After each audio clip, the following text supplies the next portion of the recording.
Morning, everybody. My name is Carey Harris. I'm the CEO of Literacy Pittsburgh, and we are just thrilled to see you this morning. Thank you. Thank you for making time to catch up with us. Thank you for being donors, and I know we have some tutors on the call as well. We're just grateful for all the ways that you invest in better lives through learning, and the contribution you're making not only to Literacy Pittsburgh, but to making our region more inclusive and productive. So thank you, thank you, thank you. Just by like a show of hands, and you could use the little thumbs up button if you have it. How many folks on the call are tutors?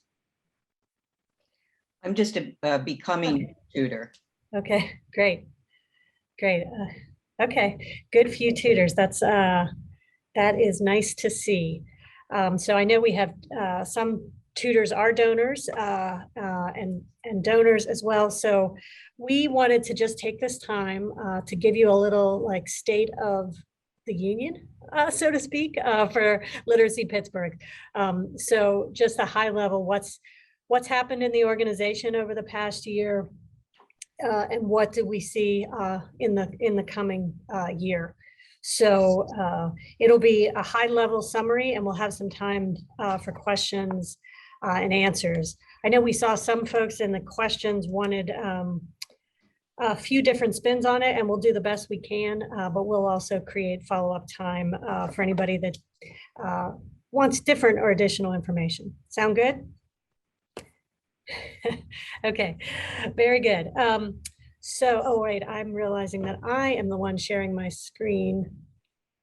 That cappuccino looks lovely. I don't know if it's making anybody else want a cappuccino.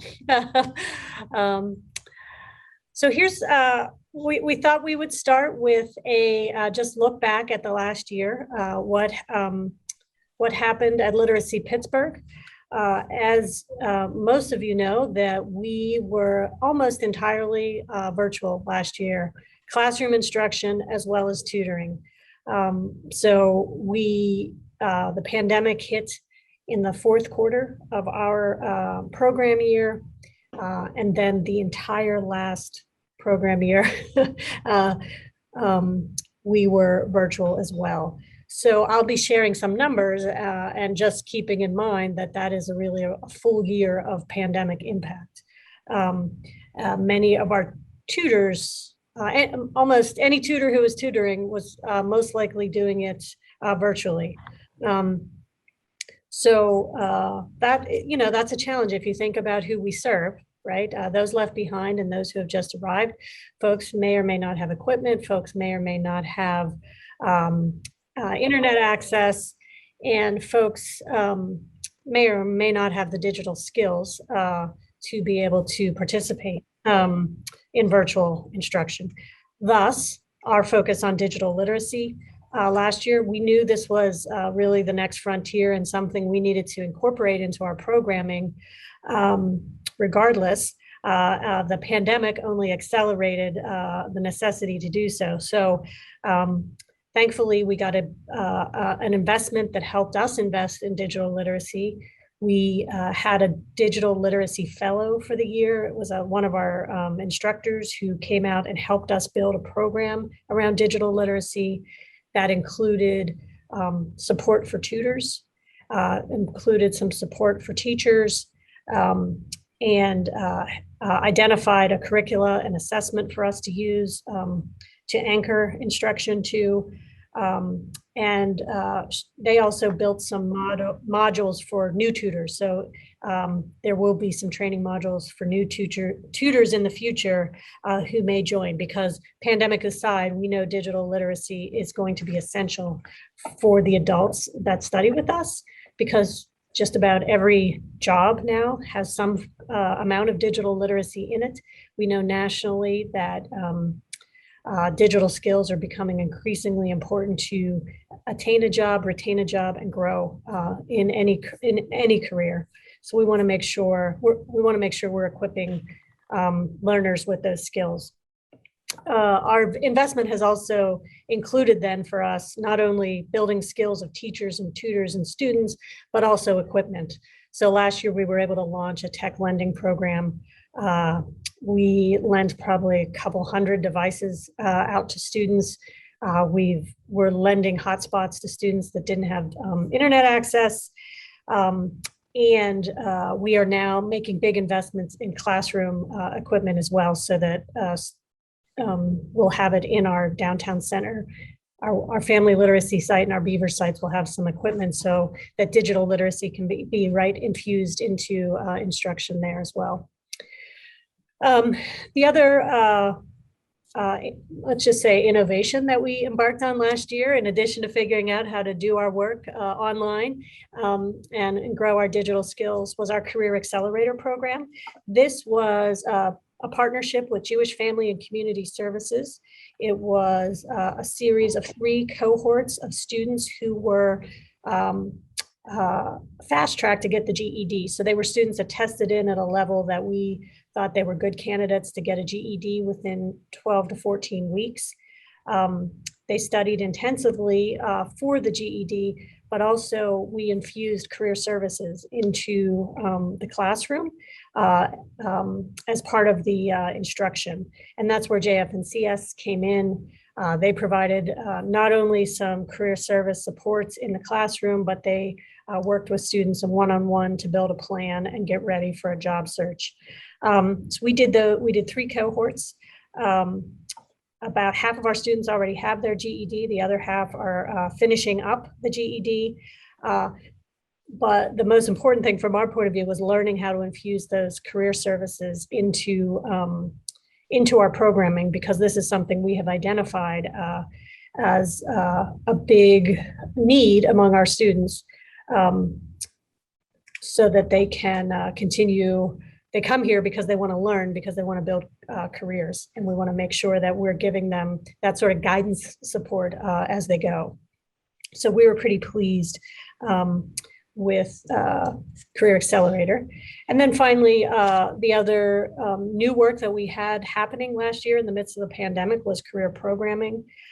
This is programming where we're working with partners to support students interested in construction, in healthcare, and in early childhood and the childcare industries. So we worked with the Builders Guild and A. Philip Randolph to infuse some adult education into their job training programs. And similarly, we worked with Bidwell Training Institute and APRI and UPMC to infuse some adult education into their training programs. So I think maybe the best way, I'll be sharing in a minute what that looked like from a student point of view, some student stories as a backdrop. Any questions on any of that before I move forward? Okay, so this is just the numbers, what that looks like for us. I think what you see is this is, again, 2 years almost of a pandemic impact, but that's how many students that we served. A little over 2,000 last year. More of our students last year were college and career readiness students compared to English language learners. We expect that that's going to shift as national immigration policy is shifting. So we are preparing for that. I think the other interesting thing on this slide is that this is the first year in recent memory where we see that the biggest group of students had some post-secondary education on entry. The next biggest group had less than a high school diploma. These 2 bars, these red and blue bars, are normally switched for us. So that's interesting, right? I think it tells us that this is also largely a function of national immigration policy for the past 4 years, but also probably some pandemic impact. If you have some post-secondary education, you might be more likely and able to participate in virtual instruction, whether with a tutor or a paid teacher. So that was one of the interesting shifts for the last year. And when we look at our outcomes in the last year, again, here we're showing you 3 years of outcomes. You can see that we're really 2 years of pandemic impact. So we're getting, by the end of the last program year, we're getting closer to pre-pandemic levels in terms of employment and high school equivalency. Our gains over here in the bottom right are not where they normally are. That's largely because post-testing was very hard to do during the pandemic, as some of you that are tutors know. It was almost all one-on-one and very time-consuming. But a bright spot up here in the upper right corner is post-secondary. These transition to post-secondary job training and college are higher than they've ever been. And this is largely driven by some of the partnerships with Bidwell, the Builders Guild, and others. So we're very pleased with that progress. So I'm going to keep moving. I want to introduce you to a few students that we served last year that I think are emblematic of the work that we did. First is Liara. I think I'm saying Liara's name right. Liara works in healthcare, currently at UPMC, but she enrolled with us because she wants to advance her career and she wants to go to nursing school. So she asked for tutoring support to help her get ready for the nursing school entry exams. So we were able to place her with a tutor, and I'm pretty sure she is still working with that tutor, but is well on her way to get ready for nursing school. So these are the sort of kind of career transitions that we're really interested. When Liara gets that into nursing school and gets that nursing degree, her life will change, the life of her family will change, and she is certainly, as we all know, the healthcare industry desperately needs Liara to get through nursing school. The second student I want to introduce you to is Andrea. Andrea is a GED grad. She was in our first cohort of Career Accelerator, which I explained earlier. She is a mother of 3 that didn't finish high school because of some challenges in her family. But, Andrea's pretty sharp, and she was working and raising a family and supporting, doing pretty good, but really doing pretty good as you can do without a high school credential. But recognized that it definitely was holding her back. She relocated to Pittsburgh to be closer to some family last year, I think, and learned about the Career Accelerator and said, this is time. It's time for me to go back, get this credential, because now her kids are older, they're starting high school, and she didn't want there to be any excuses for them not to finish. So we're really pleased and happy to be able to support Andrea. She got her GED and now is employed as a bilingual virtual banking rep at PNC Bank. So that's a success story from our Career Accelerator program. And then finally, I want to introduce you to Jeremy. We met Jeremy through Bidwell, where we have a staff member on site now. Bidwell referred Jeremy to us because he needed some support to pass the entrance exams for one of their training programs. So we are offering an on-site math brush-up class at Bidwell. It was 4 weeks. Jeremy was like, sign me up because I want to get into this program.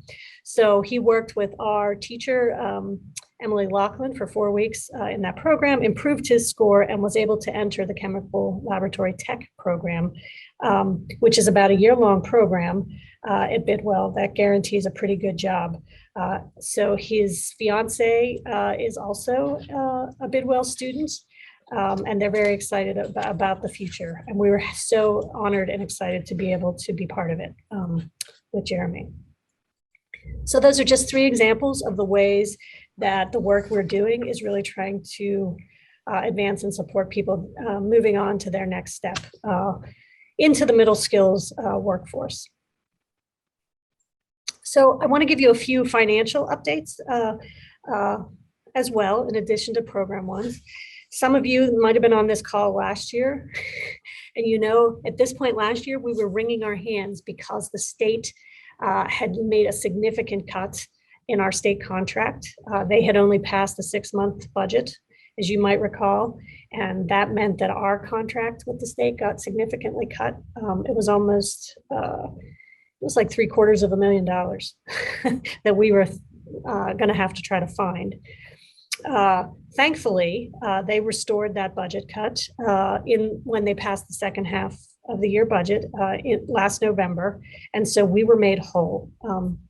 And so there was some ups and downs there, a lot of nail biting and a lot of advocacy. And we did reach out to donors and tutors and asked you to reach out to your legislators. So if any of you on this call did that, we say a hearty thank you for using your voice and speaking up on behalf of our students. We ended up, what started as a pretty bleak outlook ended up looking pretty good though, thanks to donors like you. Our individual donors really stepped up last year. We had a 42% increase in the number of new donors to Literacy Pittsburgh. And what I'm really excited about is that 32% of our donors increased their gift last year. That makes a big difference to us for sure.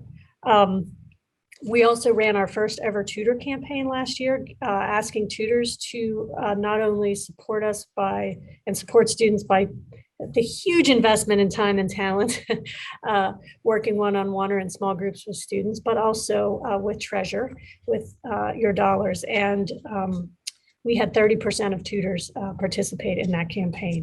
Those three things with individual donors made a huge difference in our ability to weather that storm with the state and to be able to put forward some of the innovations that I talked about earlier. We continue to raise money for innovation, and the one I'll highlight here was the investment by BNY Mellon in digital literacy. It was very timely last year.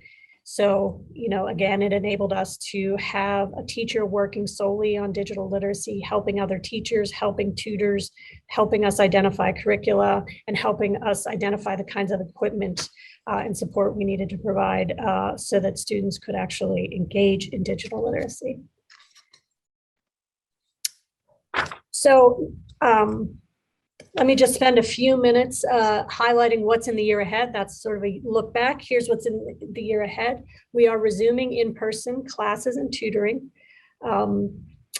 In-person classes right now, we have about 15 in-person classes. The majority of our classes are still online. But we are working towards offering more things in person for students. We have a bunch of students that were waiting for in-person, and so we're getting them back in the class. And we know as more students become comfortable returning to class, we want to be ready for them. Tutoring is resuming in person at the discretion of the tutor and the student, and we're encouraging folks to really, follow state and local guidance about masking and social distancing. But as more and more things are open and there's space to meet in person, we're finding that lots of tutors and students actually prefer that. And so we're excited to see more folks getting together in person. Some are still working virtually, and that's good. That's good too. Tutoring is really the nice thing about tutoring. It has the flexibility of finding that sweet spot between what a student needs and what a tutor can do. The other program that we're launching this year is called Trade Up. This is similar to the work we do with the Builders Guild in the introduction to the construction trades. We teach math as part of that pre-apprenticeship program. Trade Up is going to be a marriage of that pre-apprenticeship program and a GED prep. So students that are interested in construction but do not have a high school diploma can qualify for Trade Up. This will probably work out to be about a 14 to 16 week program where you can get your GED, you can get your pre-apprenticeship certificate, you're ready for the apprenticeship exams, and you are guaranteed a job with successful completion at the other end. You are guaranteed a job in the skilled trades. So that's a really nice deal. It also offers a stipend for students that qualify. So we're excited to be launching that this year. So if you're a tutor and you have a student that has any interest in construction and think they might be a good fit, please let us know because this is a wonderful opportunity for an industry that is also desperately looking for workers right now. We are continuing our focus on digital skills. So we made that big investment last year. And we were delighted to be awarded 2 grants from the State Department of Labor and Industry to around digital skills and workforce development. So we have 2 digital skills instructors on staff right now. They are supporting students with standalone digital skills classes on career searching, on email, how to use email, and on some basic Word and Excel skills. We're offering those classes at our sites, but also at CareerLink downtown Pittsburgh and at the CareerLink in Beaver County.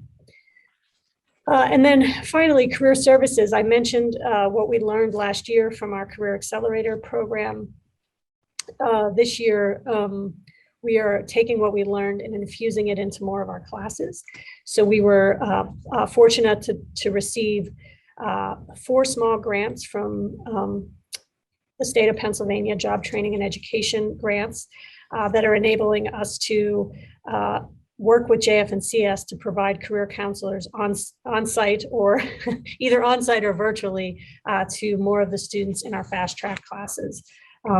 So they're going to help students explore careers and make a plan for their own career journey at Literacy Pittsburgh and beyond. So we're excited to be able to make that enhancement to our programming as well. And then finally, I want to give you just a quick update on finances. What do we see financially in the year ahead? We were pleased to be able to work with colleagues across the state to propose this Adult Education and Workforce Development Recovery Fund. It's a mouthful, but it's basically an opportunity to use stimulus dollars to infuse some money into the adult education field. What we saw coming out of Harrisburg and DC is lots of money for K-12, lots of money for early learning and higher ed, no money for us, adult ed, that's sort of bridging the gap between all those systems. So this fund would create a competitive grant pool for adult education programs to meet sort of the challenges of the moment. Whether it be digital literacy, career services, or some workforce development partnerships, that's what that fund is meant to support.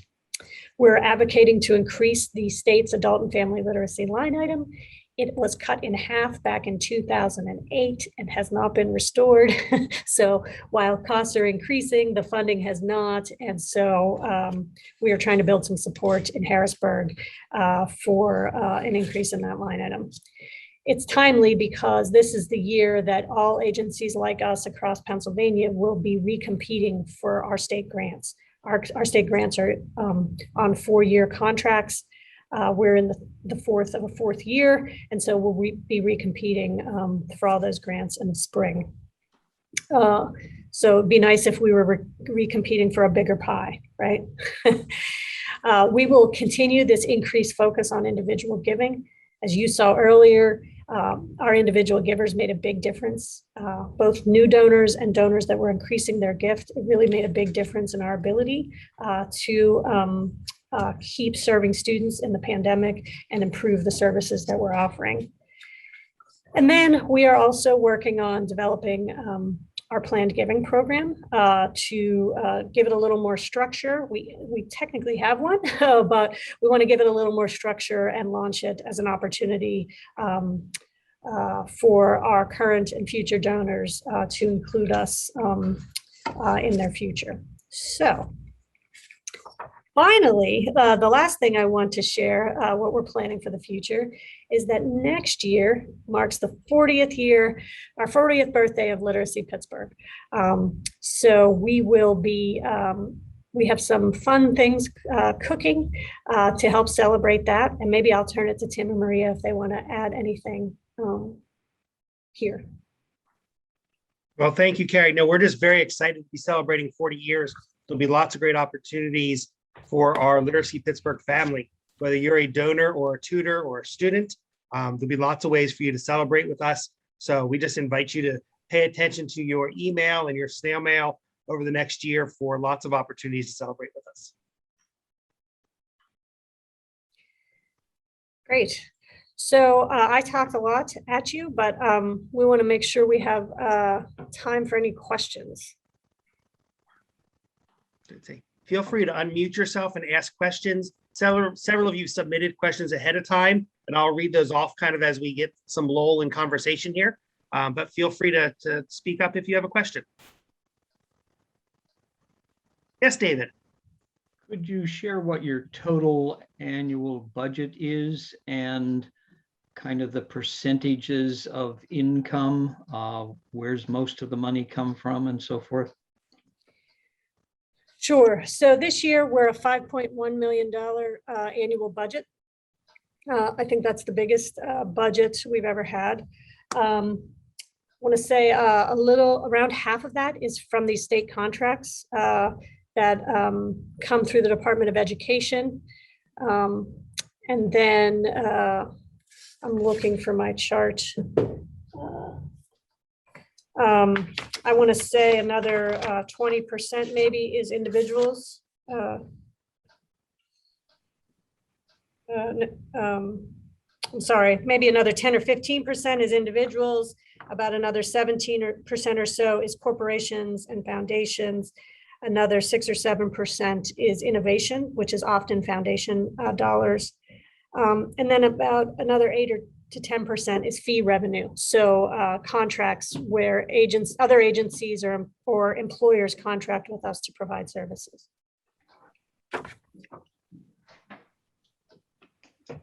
Did I miss anything, Tim or Maria, on that? Sure, that sounds good. We do have plans to grow that pie that I just described with a specific focus on increasing fee revenue and individual giving as part of that pie so that the government contracts don't shrink, but they become a smaller percentage of the pie. Not because we have anything against government contracts, we like them mostly, but because we know that fee revenue, individual donations, corporate and foundation gifts give us a lot more flexibility to serve students in the way we know they need to be served. Yeah. I don't mean to take all the time, but I'm a newbie. I just finished the training for tutoring, haven't started tutoring. I don't know anything about the downtown facility. Can you just tell us a little about the facility, where it is, how big it is, what programs you have in that facility? Sure. So our downtown center is on 7th Avenue. It's on the front of the building. It says Chamber of Commerce building, although the chamber is not here anymore. Affectionately known by Pittsburghers as the Duquesne Light Building. If that gives you any reference. We're on 7th Avenue between Smithfield and Grant, or really Smithfield and William Penn Way. We have almost a full floor in that building. Includes 8 classrooms for in-person instruction. So we have like a whole side of it that is dedicated to students, and then the other side of the floor is administrative offices where, where we, keep the trains running on time, so to speak. Finance, fundraising, communication, some of our program staff that manage enrollment, classroom instruction, et cetera, are on the admin side. We also have a site, a family literacy site out in Baldwin in an old school that has 3 classrooms and a couple offices and an early childhood room where we support families and their children with literacy and adult education. And then we have the Beaver County's office that has a classroom and a couple offices. And then we also teach at the Career Link in Beaver County. And then if you're a tutor, you know about our area offices, which are often like an office in a room at different parts, different locations across the region that are easier for tutors and students to get to. So Carey, one of the questions that came in early was the impact of the pandemic over the last year and our ELL students who are wanting to become citizens. So what type of waiting list has that may have created for our students who want to become citizens? Well, right now it looks, I think there's 2 ways I could answer that question. One is how many are waiting for service from us, and then how many are waiting for to take the test or do the interview. We understand that students are getting in pretty quickly right now for testing and interviewing with UC USCIS. And we have a small list of students. The demand is really high right now, actually, for citizenship. So we have a small list of students that are waiting for services, but we're right now moving through it pretty quickly. Yeah, compared to students in general, we have about 230 students on the waiting list, waiting for placement right now, which includes a lot of English language learners and college and career ready students. But the citizenship piece is moving pretty quickly. That is not to discourage anybody from becoming a tutor for citizenship, because we will always have need. And as we're seeing the demand, there's definitely a robust demand at the moment. Okay. Thank you. I think that answers that question.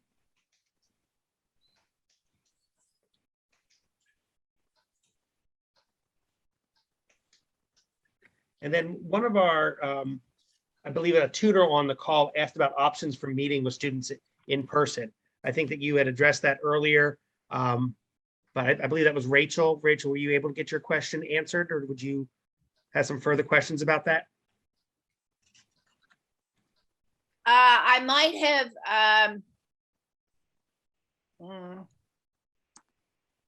I don't remember the part of the talk where the in-person options were discussed.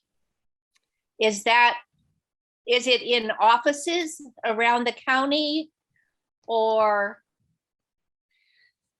Yeah. Yeah, you- so Yeah.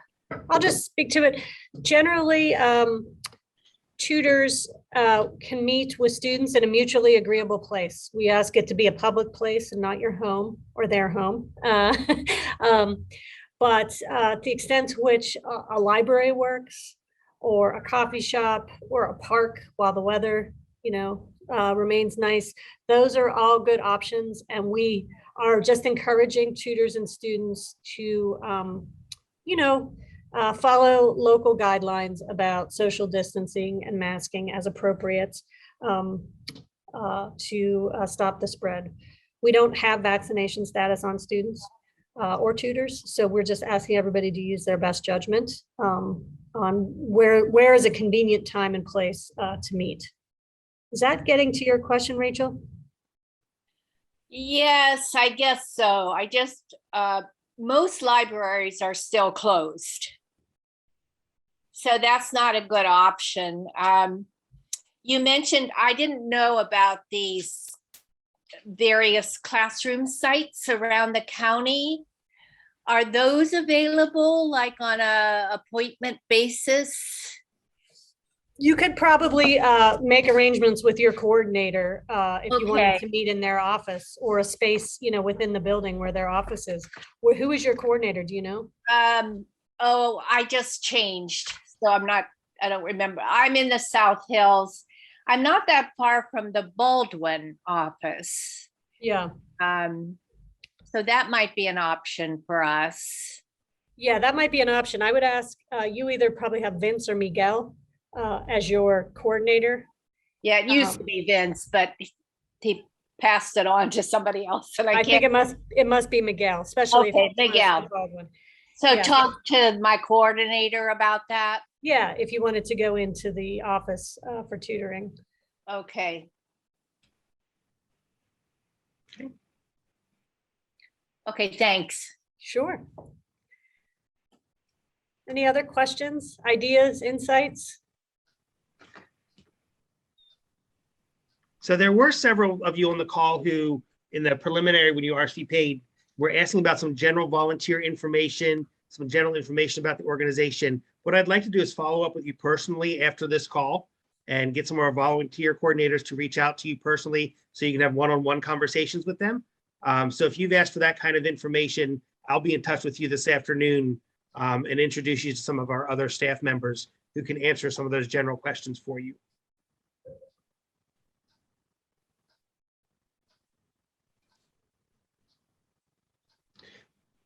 So Carey, here's a question that came in earlier too. What pandemic-inspired changes do you think have improved our lives and the lives of our students? Well, that's a big question. I'm not sure how much it's improved our lives as individuals, but I definitely think for an agency, the ability to pivot quickly to online instruction, I think will be with us going forward. We are finding that students got rather attached to it. So it's a little easier to just jump on, even if it's your phone or your computer, than it is, after work, than it is to come into town, figure out how to park and or take the bus. So we think we're going to have a group of students that want to remain online. And it was part of our strategic plan anyway, to always to build out some digital offerings and some blended instruction. So I think it will be here. And I've heard from tutors, some tutors have said, hey, like the ability to tutor online has greatly increased my ability to tutor, because some tutors when are retired, and if they travel, they would have to cancel tutoring sessions. But now they're saying, hey, I'm in, I might be in Scottsdale, but I can still tutor. So let's not miss our meeting. So I think that is an innovation, that I think will stick with us. I don't know how you all feel. I feel like I have a love-hate relationship with Zoom at this point.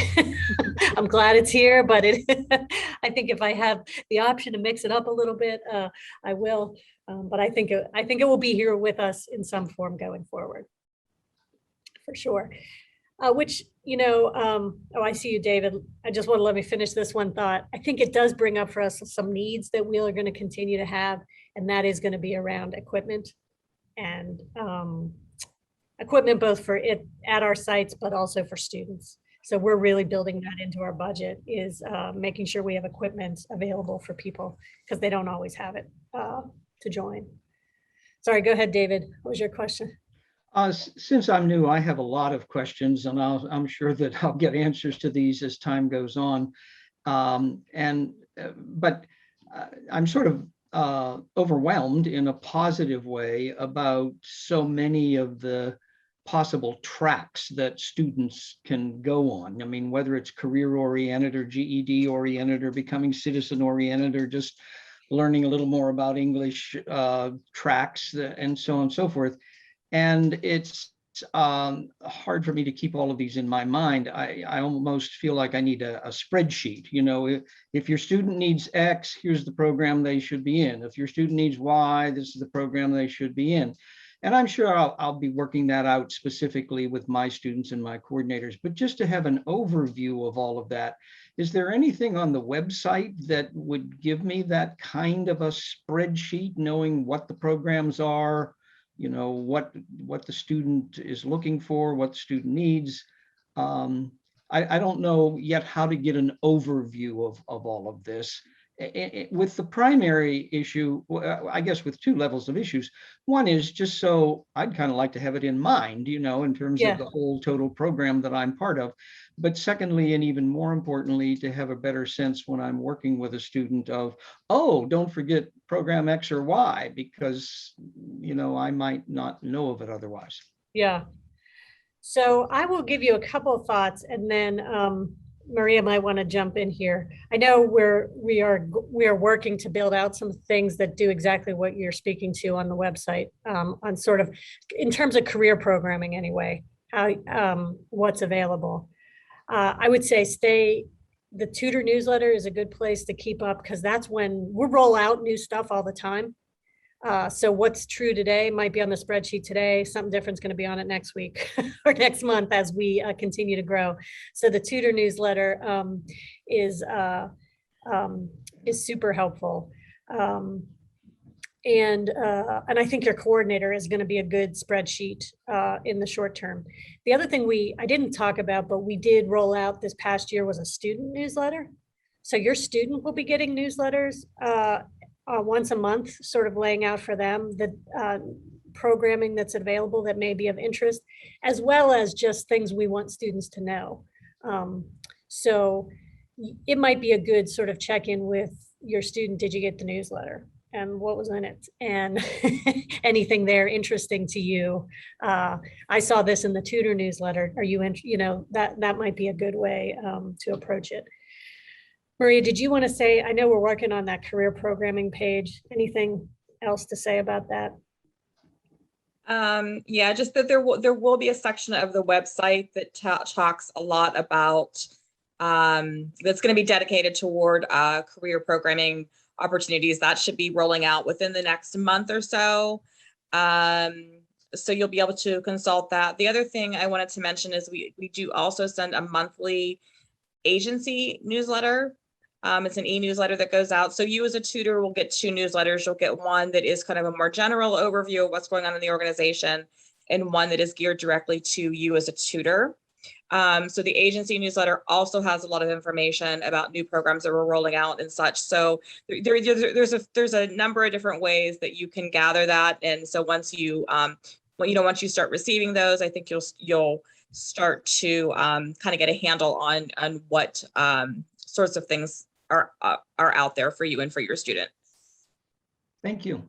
That was a great question. Thank you for asking it. It always reminds us to zoom out a little bit, put it together for folks. So Carey, in the chat, Stephen posed this question.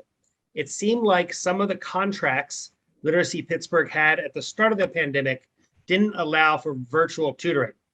Has that problem now been resolved? And will contracts in the future allow for virtual contact equal to in-person? Yes, the state did lift the rule that that virtual counts, virtual tutoring counts, and virtual class counts for student hours. And our expectation is that they won't put that they will continue to allow it to count going forward, but we're monitoring that closely. I think that's what you're asking, because I know it wasn't always allowed, right? But at the beginning of the pandemic, or within a month or so of it, they did lift the rules so that, because what else were we going to do? It really depended on your county, right? How much in person you could do. And Stephen, you sound like you're more familiar with our state contracts. So I will say, like, to you, the agencies that were in counties that didn't have stay-at-home orders in the same way, they met enrollment. But everybody else, struggled, because if you had any kind of stay-at-home order in your county, it really restricted what you could do. So I'm proud to say that we are in the top 25% of programs across the state in terms of getting close to enrollment.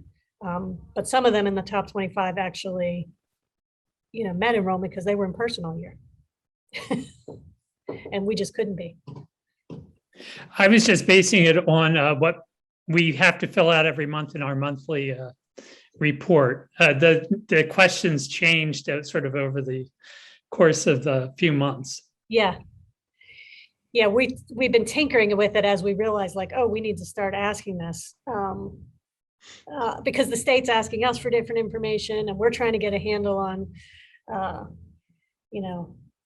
all the different ways that tutors are working with students. And then we do have another question that's in the chat from Sandra. So she's curious about the breakdown of tutors. Do we know the percentage of retirees versus percentage that currently are in the workforce, those type of numbers? And then she's asking about, do we recruit with companies to become tutors? I can handle the second half of the question if either you or Maria know the first half of the question. So I don't have the most current breakdown, Sandra, great question. But when I looked at it a couple of years ago, I want to say like it's like a 30-60 split type of thing, 33-63. Like most of our tutors are retired or are getting close to retirement. There is a small group that are not. And they tend to be more on the younger side, which is interesting, right? So they might, they are young professionals or they're in graduate school. But they, this big chunk of raising kids and working, we don't have a ton of folks in that demographic. It's mostly retired. I'll let Tim answer the company question. So yeah, we've got a lot of great partnerships with companies here in Pittsburgh.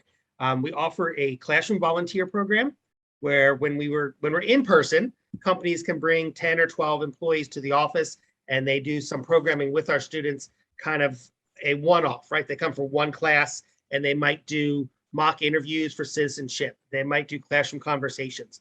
And from that, we typically get a couple tutors out of that because they've had that experience now. So we do work with a lot of companies in town on those experiences. That's all gone virtual the last 18 months, which we've been actually having increased success with.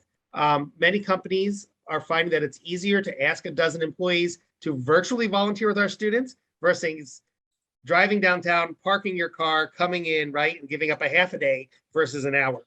And through many of those, we intend to recruit volunteers and tutors for our students. So yes, we do that quite often. In fact, we had a group of young professionals from PPG last week. I think there were 8 in that cohort that did some conversation partner and citizenship questions with our students. And of that 8, I believe we got 3 new tutors out of it. So we do use that as a recruitment tool. So if you know of any companies who would like to be involved with us, please reach out to me and we can send them the information and get them involved.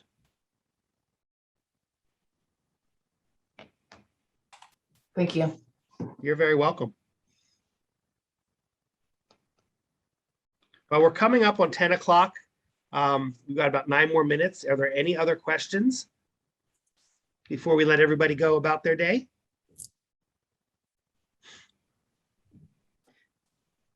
Well, since no one else is asking questions, and I seem to be asking most of the questions. Oh, good. And again, this is something I'll learn as time goes on. But by the way, I've done a lot of English second language in the distant past. So this is not all new to me, but Literacy Pittsburgh is new to me.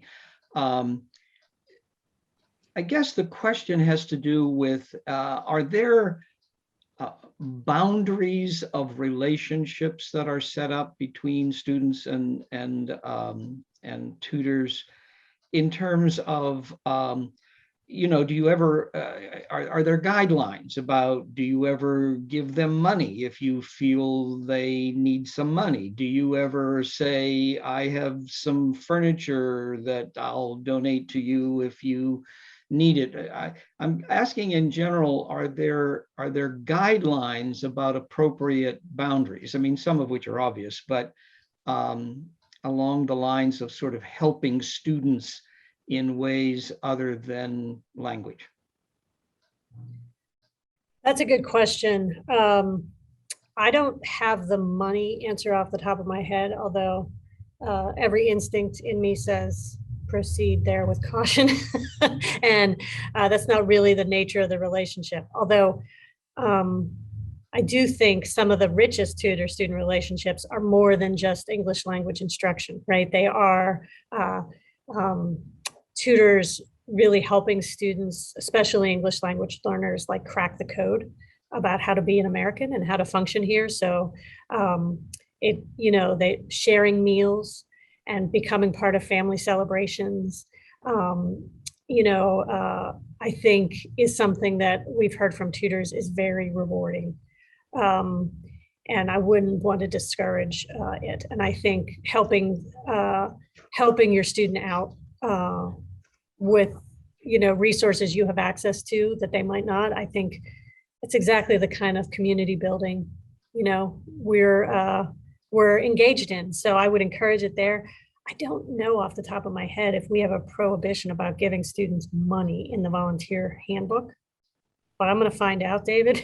And I'll get back to you about that. That's a really good question. Somebody that works closer with tutors might know.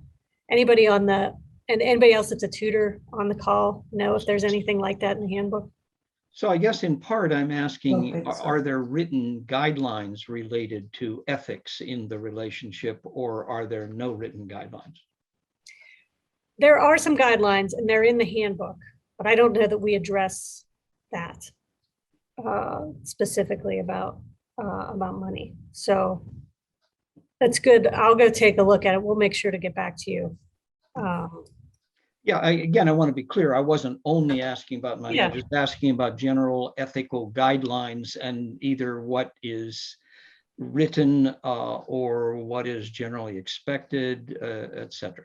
Yeah, no, I think I get it. I think that's a great question, and I'm fixated on the money because because I just don't know the answer to that. But there are guidelines in the tutor handbook. Thank you. Mhm.